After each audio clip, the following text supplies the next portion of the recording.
The Autobiography of Charles Darwin by Charles Darwin continues. From my marriage, January 29, 1839, and residence in Upper Gower Street, to our leaving London and settling at Down, September 14, 1842. After speaking of his happy married life and of his children, he continues. During the 3 years and 8 months whilst we resided in London, I did less scientific work, though I worked as hard as I possibly could, than during any other equal length of time in my life. This was owing to frequently recurring unwellness and to one long and serious illness. The greater part of my time, when I could do anything, was devoted to my work on coral reefs, which I had begun before my marriage, and of which the last proof sheet was corrected on May 6, 1842. This book, though a small one, cost me 20 months of hard work, as I had to read every work on the islands of the Pacific and to consult many charts. It was thought highly of by scientific men, and the theory therein given is, I think, now well established. No other work of mine was begun in so deductive a spirit as this, for the whole theory was thought out on the west coast of South America, before I had seen a true coral reef. I had therefore only to verify and extend my views by a careful examination of living reefs. But it should be observed that I had during the 2 previous years been incessantly attending to the effects on the shores of South America of the intermittent elevation of the land, together with denudation and the deposition of sediment. This necessarily led me to reflect much on the effects of subsidence, and it was easy to replace in imagination the continued deposition of sediment by the upward growth of corals. To do this was to form my theory of the formation of barrier reefs and atolls. Besides my work on coral reefs, during my residence in London, I read before the Geological Society papers on the erratic boulders of South America, Geolog. SOC Proc. 3. 1842. On earthquakes, Geolog. Trans v. 1840. And on the formation by the agency of earthworms of Malt. Geolog. SOC Proc. 2. 1838. I also continued to superintend the publication of the Zoology of the Voyage of the Beagle, nor did I ever intermit collecting facts bearing on the origin of species, and I could sometimes do this when I could do nothing else from illness. In the summer of 1842 I was stronger than I had been for some time, and took a little tour by myself in North Wales for the sake of observing the effects of the old glaciers which formerly filled all the larger valleys. I published a short account of what I saw in the Philosophical Magazine. Philosophical Magazine, 1842. This excursion interested me greatly, and it was the last time I was ever strong enough to climb mountains or to take long walks such as are necessary for geological work. During the early part of our life in London, I was strong enough to go into general society and saw a good deal of several scientific men and other more or less distinguished men. I will give my impressions with respect to some of them, though I have little to say worth saying. I saw more of Lyell than of any other man, both before and after my marriage. His mind was characterized, as it appeared to me, by clearness, caution, sound judgment, and a good deal of originality. When I made any remark to him on geology, he never rested until he saw the whole case clearly, and often made me see it more clearly than I had done before. He would advance all possible objections to my suggestion, and even after these were exhausted would long remain dubious. A second characteristic was his hearty sympathy with the work of other scientific men. The slight repetition here observable is accounted for by the notes on Lyell, etc., having been added in April 1881, a few years after the rest of the recollections were written. On my return from the voyage of the Beagle, I explained to him my views on coral reefs, which differed from his, and I was greatly surprised and encouraged by the vivid interest which he showed. His delight in science was ardent, and he felt the keenest interest in the future progress of mankind. He was very kind-hearted and thoroughly liberal in his religious beliefs, or rather disbeliefs, but he was a strong theist. His candor was highly remarkable. He exhibited this by becoming a convert to the descent theory, though he had gained much fame by opposing Lamarck's views, and this after he had grown old. It reminded me that I had many years before said to him, when discussing the opposition of the old school of geologists to his new views, what a good thing it would be if every scientific man was to die when 60 years old, as afterwards he would be sure to oppose all new doctrines. but he hoped that now he might be allowed to live. The science of geology is enormously indebted to Lyell, more so, as I believe, than to any other man who ever lived. When I was starting on the voyage of the Beagle, the sagacious Henslow, who, like all other geologists, believed at that time in successive cataclysms, advised me to get and study the first volume of the Principles, which had then just been published, but on no account to accept the views therein advocated. How differently would anyone now speak of the Principles? I am proud to remember that the first place, namely St. Iago in the Cape de Verde archipelago in which I geologized, convinced me of the infinite superiority of Lyell's views over those advocated in any other work known to me. The powerful effects of Lyell's works could formerly be plainly seen in the different progress of the science in France and England, the present total oblivion of Elie de Beaumont's wild hypotheses, such as his craters of elevation and lines of elevation, which latter hypothesis I heard Sedgwick at the Geological Society lauding to the skies, may be largely attributed to Lyell. I saw a good deal of Robert Brown, facile princeps botanicorum, as he was called by Humboldt. He seemed to me to be chiefly remarkable for the minuteness of his observations and their perfect accuracy. His knowledge was extraordinarily great, and much died with him owing to his excessive fear of ever making a mistake. He poured out his knowledge to me in the most unreserved manner, yet was strangely jealous on some points. I called on him 2 or 3 times before the voyage of the Beagle, and on one occasion he asked me to look through a microscope and describe what I saw. This I did, and believe now that it was the marvelous currents of protoplasm in some vegetable cell. Then asked him what I had seen, but he answered me, "That is my little secret." He was capable of the most generous actions. When old, much out of health, and quite unfit for any exertion, he daily visited, as Hooker told me, an old man-servant who lived at a distance and whom he supported, and read aloud to him. This is enough to make up for any degree of scientific penuriousness or jealousy. I may here mention a few other eminent men whom I have occasionally seen, but I have little to say about them worth saying. I felt a high reverence for Sir J. Herschel, and was delighted to dine with him at his charming house at the Cape of Good Hope, and afterwards at his London house. I saw him also on a few other occasions. He never talked much, but every word which he uttered was worth listening to. I once met at breakfast at Sir R. Murchison's house the illustrious Humboldt, who honored me by expressing a wish to see me. I was a little disappointed with the great man, but my anticipations probably were too high. I can remember nothing distinctly about our interview, except that Humboldt was very cheerful and talked much. Reminds me of Buckle, whom I once met at Hensley Wedgwood's. I was very glad to learn from him his system of collecting facts. He told me that he bought all the books which he read and made a full index to each of the facts which he thought might prove serviceable to him, and that he could always remember in what book he had read anything, for his memory was wonderful. I asked him how at first he could judge what facts would be serviceable, and he answered that he did not know, but that a sort of instinct guided him. From this habit of making indices, he was enabled to give the astonishing number of references on all sorts of subjects, which may be found in his History of Civilization. This book I thought most interesting and read it twice, but I doubt whether his generalizations are worth anything. Buckle was a great talker, and I listened to him saying hardly a word, nor indeed could I have done so, for he left no gaps. When Mrs. Farrar began to sing, I jumped up and said that I must listen to her. After I had moved away, he turned around to a friend and said, as was overheard by my brother, "Well, Mr. Darwin's books are much better than his conversation." Of other great literary men, I once met Sidney Smith at Dean Milman's house. There was something inexplicably amusing in every word which he uttered. Perhaps this was partly due to the expectation of being amused. He was talking about Lady Cork, who was then extremely old. This was the lady who, as he said, was once so much affected by one of his charity sermons that she borrowed a guinea from a friend to put in the plate. He now said, "It is generally believed that my dear old friend Lady Cork has been overlooked," and he said this in such a manner that no one could for a moment doubt that he meant that his dear old friend had been overlooked by the devil.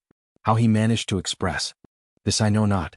I likewise once met Macaulay at Lord Stanhope's, the historian's house, and as there was only one other man at dinner, I had a grand opportunity of hearing him converse, and he was very agreeable. He did not talk at all too much, nor indeed could such a man talk too much as long as he allowed others to turn the stream of his conversation, and this he did allow. Lord Stanhope once gave me a curious little proof of the accuracy and fullness of Macaulay's memory. Many historians used often to meet at Lord Stanhope's house, and in discussing various subjects they would sometimes differ from Macaulay, and formerly they often referred to some book to see who was right, but latterly, as Lord Stanhope noticed, no historian ever took this trouble, and whatever Macaulay said was final. On another occasion I met at Lord Stanhope's house one of his parties of historians and other literary men, and amongst them were Motley and Grote. After luncheon I walked about Chevening Park for nearly an hour with Grote, and was much interested by his conversation and pleased by the simplicity and absence of all pretension in his manners. Long ago I dined occasionally with the old Earl, the father of the historian. He was a strange man, but what little I knew of him I liked much. He was frank, genial, and pleasant. He had strongly marked features, with a brown complexion, and his clothes, when I saw him, were all brown. He seemed to believe in everything which was to others utterly incredible. He said one day to me, "Why don't you give up your fiddle-faddle of geology and zoology, and turn to the occult sciences?" The historian, then Lord Mahone, seemed shocked at such a speech to me, and his charming wife much amused. The last man whom I will mention is Carlyle, seen by me several times at my brother's house and 2 or 3 times at my own house. His talk was very racy and interesting, just like his writings, but he sometimes went on too long on the same subject. I remember a funny dinner at my brother's, where, amongst a few others, were Babbage and Lyell, both of whom liked to talk. Carlyle, however, silenced every one by haranguing during the whole dinner on the advantages of silence. After dinner, Babbage, in his grimmest manner, thanked Carlyle for his very interesting lecture on silence. Carlyle sneered at almost every one. One day in my house he called Grote's history a fetid quagmire with nothing spiritual about it. I always thought, until his reminiscences appeared, that his sneers were partly jokes, but this now seems rather doubtful. His expression was that of a depressed, almost despondent yet benevolent man, and it is notorious how heartily he laughed. I believe that his benevolence was real, though stained by not a little jealousy. No one can doubt about his extraordinary power of drawing pictures of things and men, far more vivid, as it appears to me, than any drawn by Macaulay. Whether his pictures of men were true ones is another question. He has been all-powerful in impressing some grand moral truths on the minds of men. On the other hand, his views about slavery were revolting. In his eyes might was right. His mind seemed to me a very narrow one, even if all branches of science, which he despised, are excluded. It is astonishing to me that Kingsley should have spoken of him as a man well fitted to advance science. He laughed to scorn the idea that a mathematician such as Wool could judge as I maintained he could of Goethe's views on light. He thought it a most ridiculous thing that anyone should care whether a glacier moved a little quicker or a little slower, or moved at all. As far as I could judge, I never met a man with a mind so ill adapted for scientific research. Whilst living in London, I attended as regularly as I could the meetings of several scientific societies, and acted as secretary to the Geological Society. But such attendance and ordinary society suited my health so badly that we resolved to live in the country, which we both preferred and have never repented of. Residence at Down from September 14, 1842, to the present time, 1876. After several fruitless searches in Surrey and elsewhere, we found this house and purchased it. I was pleased with the diversified appearance of vegetation proper to a chalk district, and so unlike what I had been accustomed to in the Midland counties, and still more pleased with the extreme quietness and rusticity of the place. It is not, however, quite so retired a place as a writer in a German periodical makes it, who says that my house can be approached only by a mule track. Our fixing ourselves here has answered admirably in one way which we did not anticipate, namely by being very convenient for frequent visits from our children. Few persons can have lived a more retired life than we have done. Besides short visits to the houses of relations, and occasionally to The seaside or elsewhere we have gone nowhere. During the first part of our residence we went a little into society and received a few friends here, but my health almost always suffered from the excitement. Violent shivering and vomiting attacks being thus brought on. I have therefore been compelled for many years to give up all dinner parties. And this has been somewhat of a deprivation to me, as such parties always put me into high spirits. From the same cause I have been able to invite here very few scientific acquaintances. My chief enjoyment and sole employment throughout life has been scientific work, and the excitement from such work makes me for the time forget or drives quite away my daily discomfort. I have therefore nothing to record during the rest of my life except the publication of my several books. Perhaps a few details how they arose may be worth giving. My several publications. In the early part of 1844, my observations on the volcanic islands, visited during the voyage of the Beagle, were published. In 1845 I took much pains in correcting a new edition of my Journal of Researches, which was originally published in 1839 as part of Fitzroy's work. The success of this, my first literary child, always tickles my vanity more than that of any of my other books. Even to this day it sells steadily in England and the United States and has been translated for the second time into German and into French and other languages.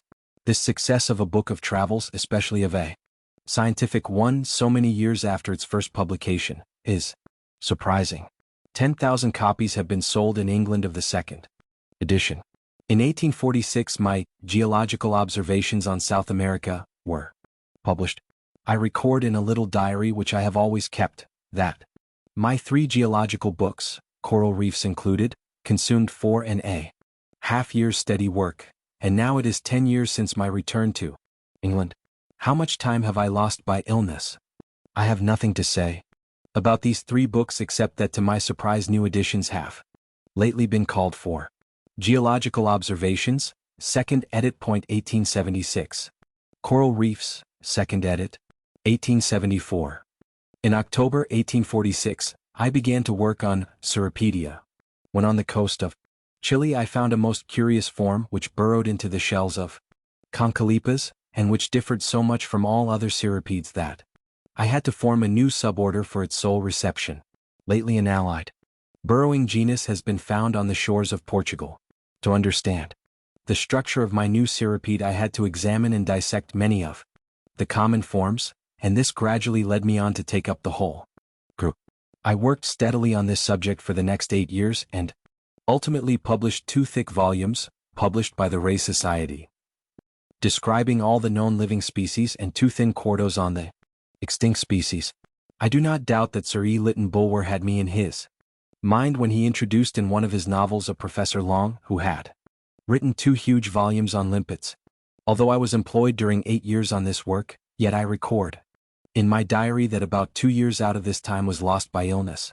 On this account I went in 1848 for some months to Malvern for hydropathic treatment, which did me much good, so that on my return home I was able to resume work. So much was I out of health that when my dear father died on November 13, 1848, I was unable to attend his funeral or to act as one of his executors.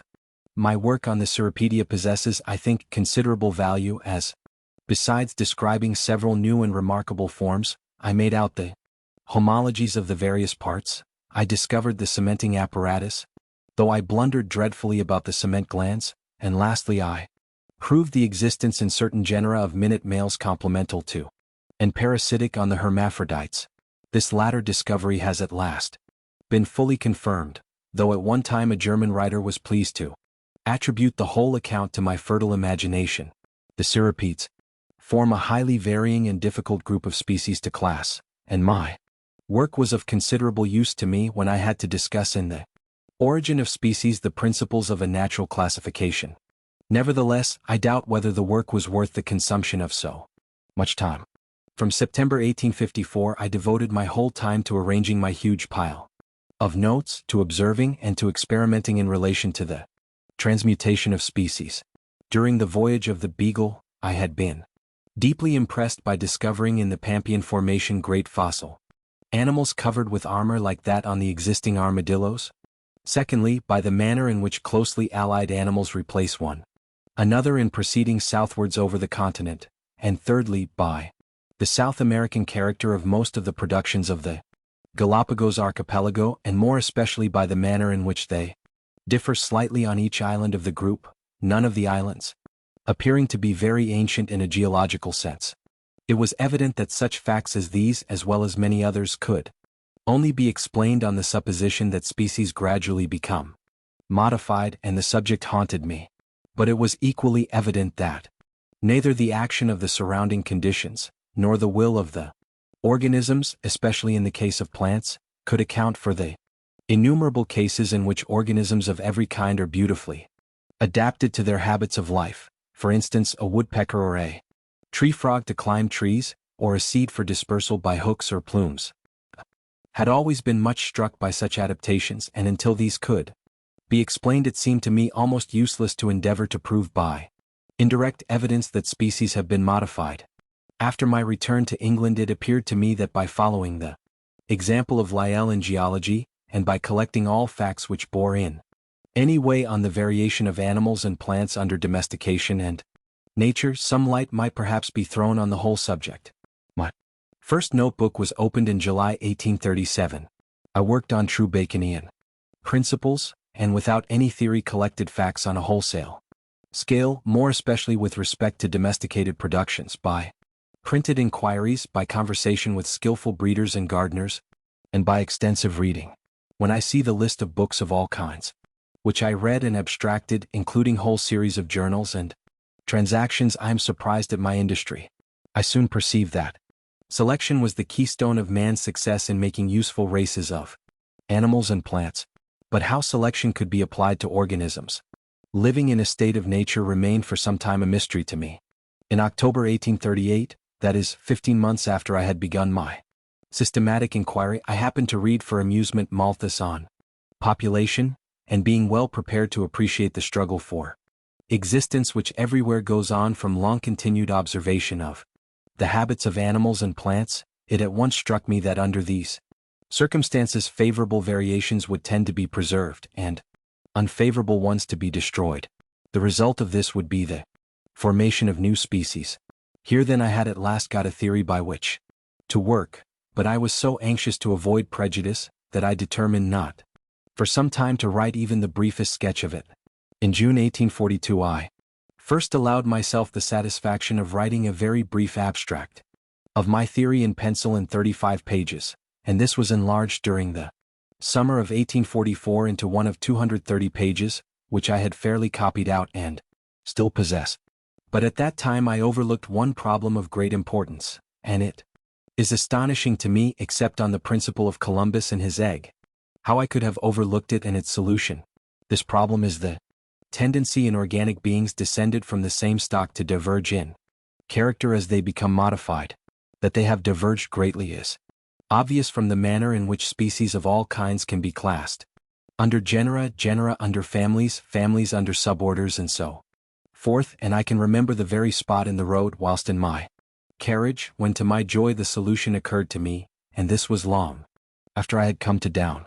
The solution, as I believe, is that the modified offspring of all dominant and increasing forms tend to become adapted to many and highly diversified places in the economy of nature. Early in 1856 Lyell advised me to write out my views pretty fully, and I began at once to do so on a scale 3 or 4 times as extensive as that which was afterwards followed in my Origin of Species. Yet it was only an abstract of the materials which I had collected, and I got through about half the work on this scale. But my plans were overthrown, for early in the summer of 1858 Mr. Wallace, who was then in the Malay archipelago, sent me an essay on the tendency of varieties to depart indefinitely from the original type, and this essay contained exactly the same theory as mine. Mr. Wallace expressed the wish that if I thought well of his essay I should send it to Lyell for perusal. The circumstances under which I consented at the request of Lyell and Hooker to allow of an abstract from my MS, together with a letter to Asa Gray, dated September 5, 1857, to be published at the same time with Wallace's essay, are given in the Journal of the Proceedings of the Linnean Society, 1858, page 45. I was at first very unwilling to Consent, as I thought Mr. Wallace might consider my doing so, unjustifiable, for I did not then know how generous and noble was his disposition. The extract from my MS and the letter to Asa Gray had neither been intended for publication and were badly written. Mr. Wallace's essay, on the other hand, was admirably expressed and quite clear. Nevertheless, our joint productions excited very little attention, and the only published notice of them which I can remember was by Professor Houghton of Dublin, whose verdict was that all that was new in them was false and what was true was old. This shows how necessary it is that any new view should be explained at considerable length in order to arouse public attention. In September 1858 I set to work by the strong advice of Lyell and Hooker to prepare a volume on the transmutation of species, but was often interrupted by ill health and short visits to Dr. Lane's delightful hydropathic establishment at Moore Park. I abstracted the MS, begun on a much larger scale in 1856, and completed the volume on the same reduced scale. Cost me 13 months and 10 days hard labor. It was published under the title of The Origin of Species, in November 1859. Though considerably added to and corrected in the later editions, it has remained substantially the same book. It is no doubt the chief work of my life.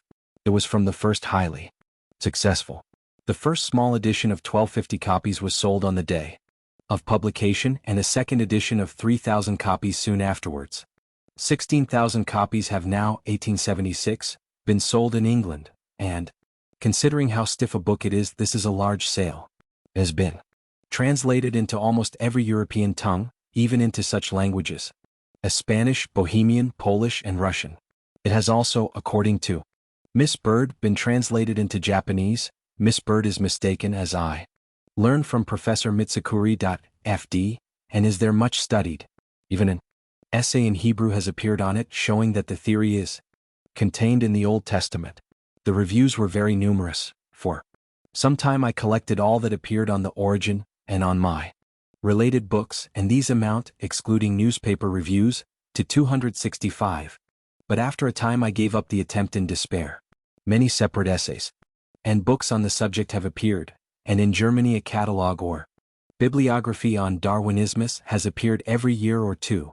The success of The Origin may, I think, be attributed in large part to my having long before written 2 condensed sketches, and to my having finally abstracted a much larger manuscript, which was itself an abstract. By this means I was enabled to select the more striking facts and conclusions. I had also during many years followed a golden rule, namely that whenever a published fact, a new observation or thought, came across me which was opposed to my general results, to make a memorandum of it without fail and at once, for I had found by experience that such facts and thoughts were far more apt to escape from the memory than favorable ones. Owing to this habit, very few objections were raised against my views which I had not at least noticed and attempted to answer. It has sometimes been said that the success of The Origin proved that the subject was in the air, or that men's minds were prepared for it. I do not think that this is strictly true, for I occasionally sounded not a few naturalists and never happened to come across a single one who seemed to doubt about the permanence of species. Even Lyell and Hooker, though they would listen with interest to me, never seemed to agree. I tried once or twice to explain to able men what I meant by natural selection, but signally failed. What I believe was strictly true is that innumerable well-observed facts were stored in the minds of naturalists, ready to take their proper places as soon as any theory which would receive them was sufficiently explained. Another element in the success of the book was its moderate size, and this I owe to the appearance of Mr. Wallace's essay. Had I published on the scale in which I began to write in 1856, the book would have been 4 or 5 times as large as The Origin, and very few would have had the patience to read it. I gained much by my delay in publishing from about 1839, when the theory was clearly conceived, to 1859, and I lost nothing by it, for I cared very little whether men attributed most originality to me or Wallace, and his essay no doubt aided in the reception of the theory. Was forestalled in only one important point, which my vanity has always made me regret, namely, the explanation by means of the glacial period of the presence of the same species of plants and of some few animals on distant mountain summits and in the Arctic regions. This view pleased me so much that I wrote it out in extenso, and I believe that it was read by Hooker some years before E. Forbes published his celebrated memoir, Geologue. Survey MM, 1846, on the subject. In the very few points in which we differed, I still think that I was in the right. I have never, of course, alluded in print to my having independently worked out this view. Hardly any point gave me so much satisfaction when I was at work on the origin, as the explanation of the wide difference in many classes between the embryo and the adult animal, and of the close resemblance of the embryos within the same class.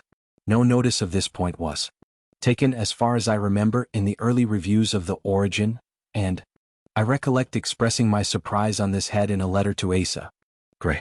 Within late years several reviewers have given the whole credit to Fritz Muller and Haeckel, who undoubtedly have worked it out much more fully and in some respects more correctly than I did. I had materials for a whole chapter on the subject, and I ought to have made the discussion longer, for it is clear that I failed to impress my readers, and he who succeeds in doing so deserves, in my opinion, all the credit. This leads me to remark that I have almost always been treated honestly by my reviewers, passing over those without scientific knowledge as not worthy of notice. My views have often been grossly misrepresented, bitterly opposed and ridiculed, but this has been generally done, as I believe, in good faith. On the whole, I do not doubt that my works have been over and over again greatly overpraised. I rejoice that I have avoided controversies, and this I owe to Lyell, who many years ago, in reference to my geological works, strongly advised me never to get entangled in a controversy, as it rarely did any good and caused a miserable loss of time and temper. Whenever I have found out that I have blundered or that my work has been imperfect, and when I have been contemptuously criticized, and even when I have been overpraised so that I have felt mortified, it has been my greatest comfort to say hundreds of times to myself that I have worked as hard and as well as I could, and no man can do more than this. I remember when in Good Success Bay in Tierra del Fuego, thinking, and I believe that I wrote home to the effect that I could not employ my life better than in adding a little to natural science. This I have done to the best of my abilities, and critics may say what they like, but they cannot destroy this conviction. During the 2 last months of 1859 I was fully occupied in preparing a second edition of The Origin, and by an enormous correspondence. January 1, 1860, I began arranging my notes for my work on the variation of animals and plants under domestication, but it was not published until the beginning of 1868, the delay having been caused partly by frequent illnesses, one of which lasted 7 months, and partly by being tempted to publish on other subjects which at the time interested me more. On May 15, 1862, my little book on the fertilization of orchids, which cost me 10 months' work, was published. Most of the facts had been slowly accumulated during several previous years.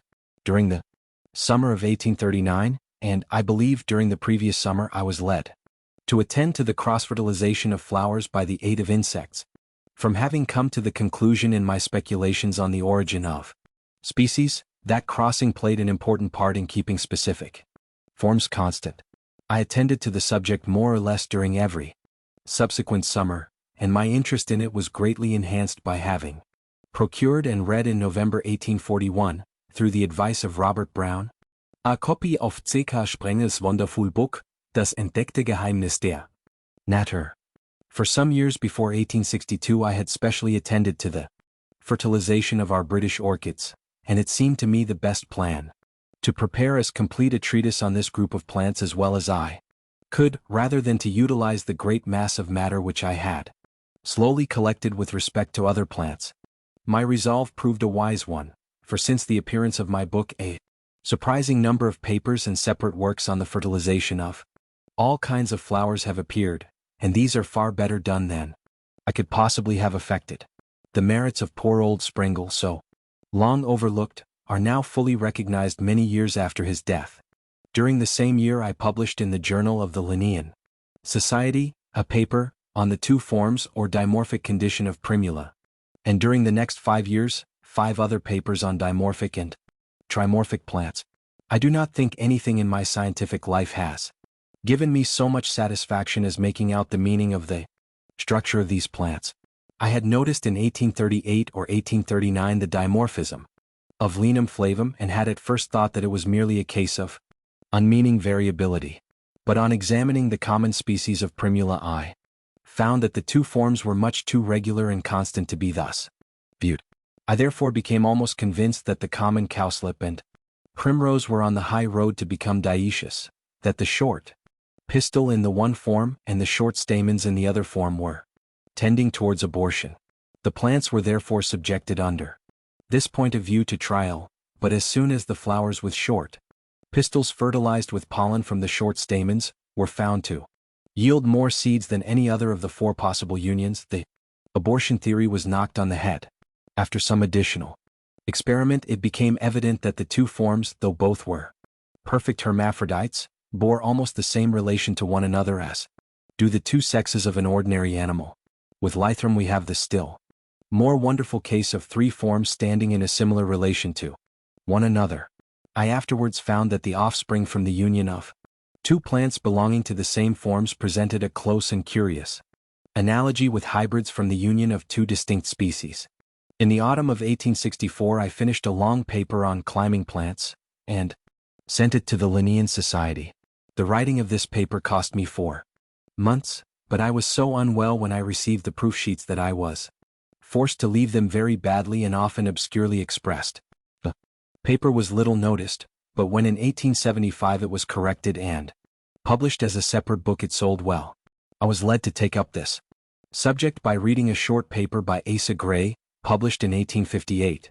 It sent me seeds, and on raising some plants I was so much fascinated and perplexed by the revolving movements of the tendrils and stems, which movements are really very simple though appearing at first sight very complex, that I procured various other kinds of climbing plants and studied the whole subject. I was all the more attracted to it from not being at all satisfied with the explanation which Henslow gave us in his lectures about twining plants, namely that they had a natural tendency to grow up in a spire.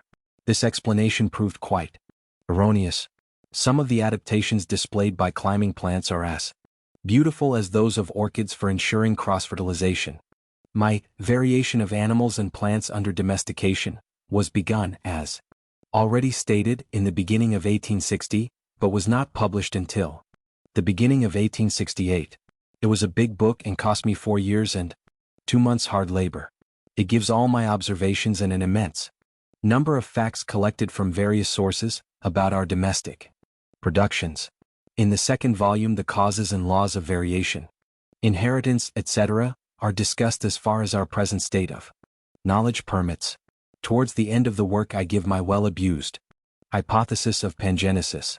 An unverified hypothesis is of little or no value, but if anyone should hereafter be led to make observations by which some such hypothesis could be established, I shall have done good service, as an astonishing number of isolated facts can be thus connected together and rendered intelligible. In 1875 a second and largely corrected edition, which cost me a good deal of labor, was brought out. My Descent of Man was published in February 1871. As soon as I had become, in the year 1837 or 1838, convinced that species were mutable productions, I could not avoid the belief that man must come under the same law. Accordingly I collected notes on the subject for my own satisfaction, and not for a long time with any intention of publishing. Although in The Origin of Species the derivation of any particular species is never discussed, yet I thought it best, in order that no honorable man should accuse me of concealing my views, to add that by the work, light would be thrown on the origin of man and his history. It would have been useless and injurious to the success of the book to have paraded, without giving any evidence, my conviction with respect to his origin. But when I found that many naturalists fully accepted the doctrine of the evolution of species, it seemed to me advisable to work up such notes as I possessed, and to publish a special treatise on the origin of man. I was the more glad to do so, as it gave me an opportunity of fully discussing sexual selection, a subject which had always greatly interested me. This subject, and that of the variation of our domestic productions, together with the causes and laws of variation, inheritance, and the intercrossing of plants, are the sole subjects, which I have been able to write about in full so as to use all the materials which I have collected. The Descent of Man took me 3 years to write, but then as usual some of this time was lost by ill health and some was consumed by preparing new editions and other minor works. A second and largely corrected edition of The Descent appeared in 1874. My book on the expression of the emotions in men and animals was published in the autumn of 1872. I had intended to give only a chapter on the subject in The Descent of Man, but as soon as I began to put my notes together, I saw that it would require a separate treatise. My first child was born on December 27, 1839, and I at once commenced to make notes on the first dawn of the various expressions which he exhibited, for I felt convinced even at this early period that the most complex and fine shades of expression must all have had a gradual and natural origin. During the summer of the following year, 1840, I read Sir C. Bell's admirable work on expression, and this greatly increased the interest which I felt in the subject, though I could not at all agree with his belief that various muscles had been specially created for the sake of expression. From this time forward I occasionally attended to the subject, both with respect to man and our domesticated animals. My book sold largely, 5,267 copies having been disposed of on the day of publication. In the summer of 1860 I was idling and resting near Hartfield, where 2 species of Drosera abound, and I noticed that numerous insects had been entrapped by the leaves. I carried home some plants, and on giving them insects saw the movements of the tentacles, and this made me think it probable that the insects were caught for some special purpose.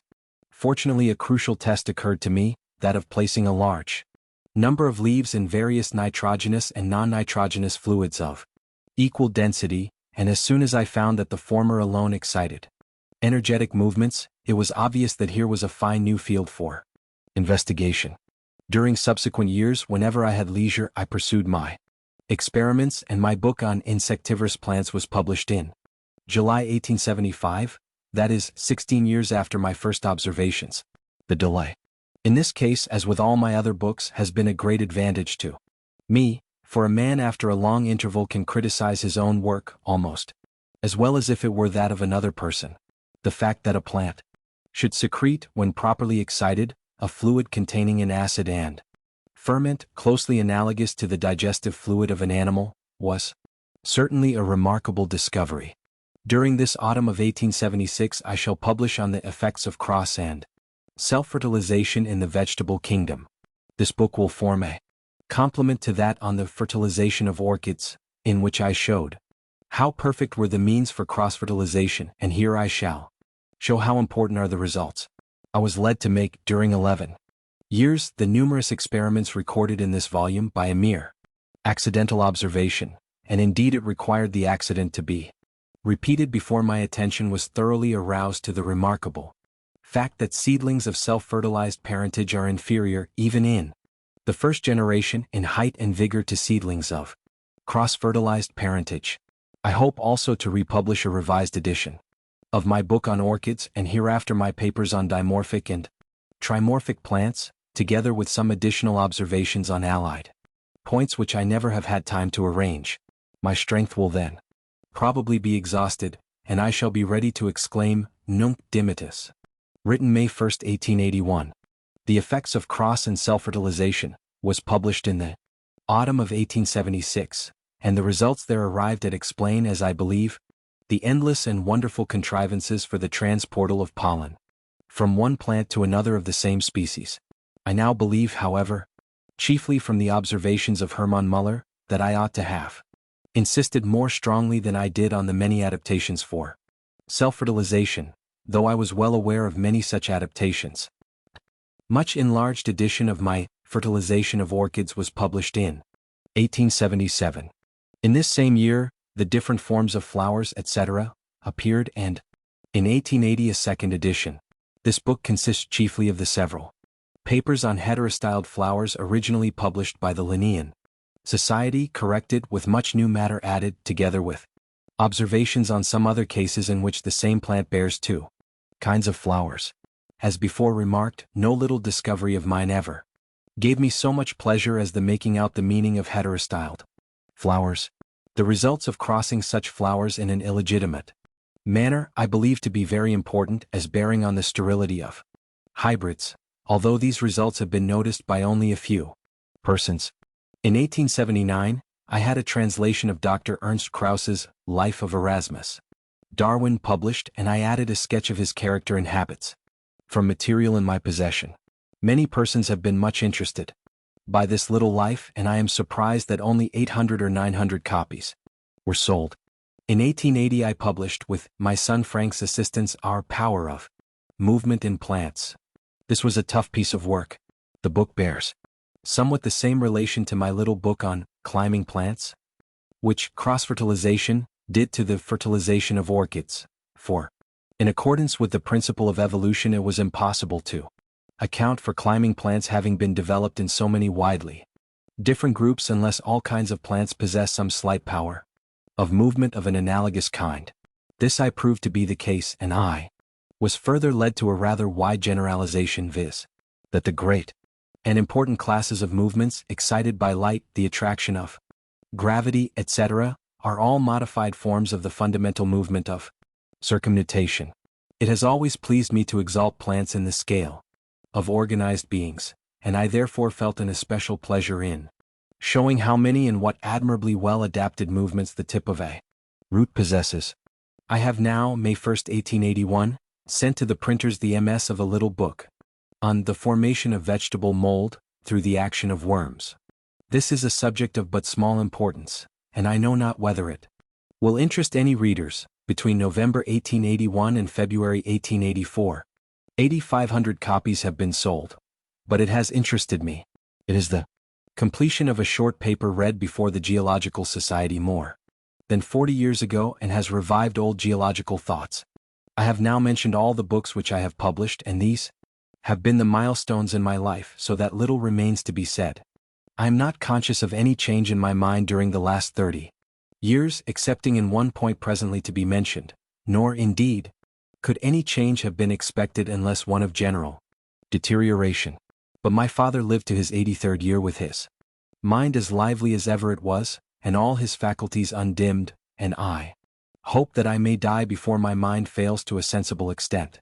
I think that I have become a little more skillful in guessing right explanations, and in devising experimental tests, but this may probably be the result of mere practice and of a larger store of knowledge. I have as much difficulty as ever in expressing myself clearly and concisely, and this difficulty has caused me a very great loss of time, but it has had the compensating advantage of forcing me to think long and intently about every sentence, and thus I have been led to see errors in reasoning and in my own observations or those of others. There seems to be a sort of fatality in my mind leading me to put at first my statement or proposition in a wrong or awkward form. Formerly, I used to think about my sentences before writing them down, but for several years I have found that it saves time to scribble in a vile hand whole pages as quickly as I possibly can, contracting half the words and then correct deliberately. Sentences thus scribbled down are often better ones than I could have written deliberately. Having said thus much about my manner of writing, I will add that with my large books I spend a good deal of time over the general arrangement of the matter. I first make the rudest outline in 2 or 3 pages, and then a larger one in several pages, a few words or one word, standing for a whole discussion or series of facts. Each one of these headings is again enlarged and often transferred before I begin to write in extenso. As in several of my books, facts observed by others have been very extensively used, and as I have always had several quite distinct subjects in hand at the same time, I may mention that I keep from 30 to 40 large portfolios in cabinets with labeled shelves into which I can at once put a detached reference or memorandum. I have bought many books, and at their ends I make an index of all the facts that concern my work, or, if the book is not my own, write out a separate abstract, and of such abstracts I have a large drawer full. Before beginning on any subject I look to all the short indexes and make a general and classified index, and by taking the one or more proper portfolios I have all the information collected during my life ready for use. I have said that in one respect my mind has changed during the last 20 or 30 years. Up to the age of 30 or beyond it, poetry of many kinds, such as the works of Milton, Gray, Byron, Wordsworth, Coleridge and Shelley gave me great pleasure, and even as a schoolboy, I took intense delight in Shakespeare, especially in the historical plays. I have also said that formerly pictures gave me considerable, and music very great delight. But now for many years I cannot endure to read a line of poetry. I have tried lately to read Shakespeare, and found it so intolerably dull that it nauseated me. I have also almost lost my taste for pictures or music. Music generally sets me thinking too energetically on what I have been at work on, instead of giving me pleasure.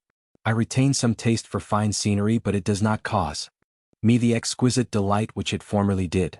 On the other hand, novels which are works of the imagination, though not of a very high order, have been for years a wonderful relief and pleasure to me, and I often bless all novelists. A surprising number have been read aloud to me, and I like all if moderately good, and if they do not end unhappily, against which a law ought to be passed. A novel, according to my taste, does not come into the first class unless it contains some person whom one can thoroughly love, and if a pretty woman, all the better. This curious and lamentable loss of the higher aesthetic taste is all the odder as books on history, biographies, and travels, independently of any scientific facts which they may contain, and essays on all sorts of subjects, interest me as much as ever they did.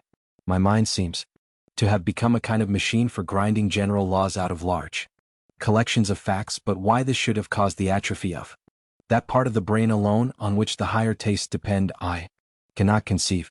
A man with a mind more highly organized or better constituted than mine would not, I suppose, have thus suffered, and if I had to live my life again, I would have made a rule to read some poetry and listen to some music at least once every week, for perhaps the parts of my brain now atrophied would thus have been kept active through use. The loss of these tastes is a loss of happiness, and may possibly be injurious to the intellect, and more probably to the moral character, by enfeebling the emotional part of our nature. My books have sold largely in England, have been translated into many languages, and passed through several editions in foreign countries. Have heard it said that the success of a work abroad is the best test of its enduring value. I doubt whether this is at all trustworthy, but, judged by this standard, my name ought to last for a few years.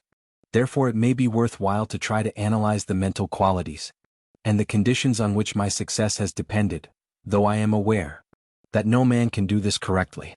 I have no great quickness of apprehension or wit which is so remarkable in some clever men, for instance Huxley. I am therefore a poor critic. A paper or book, when first read, generally excites my admiration, and it is only after considerable reflection that I perceive the weak points. My power to follow a long and purely abstract train of thought is very limited, and therefore I could never have succeeded with metaphysics or mathematics. My memory is extensive, yet hazy. It suffices to make me cautious by vaguely telling me that I have observed or read something opposed to the conclusion which I am drawing, or on the other hand in favor of it, and after a time I can generally recollect where to search for my authority.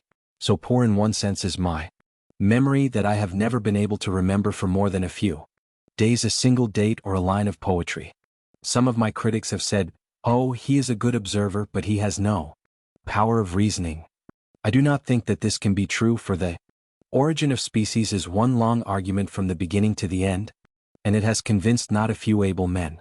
No one could have written it without having some power of reasoning. I have a fair share of invention and of common sense or judgment, such as every fairly successful lawyer or doctor must have, but not, I believe, in any higher degree. On the favorable side of the balance, I think that I am superior to the common run of men in noticing things which easily escape attention, and in observing them carefully. My industry has been nearly as great as it could have been in the observation and collection of facts.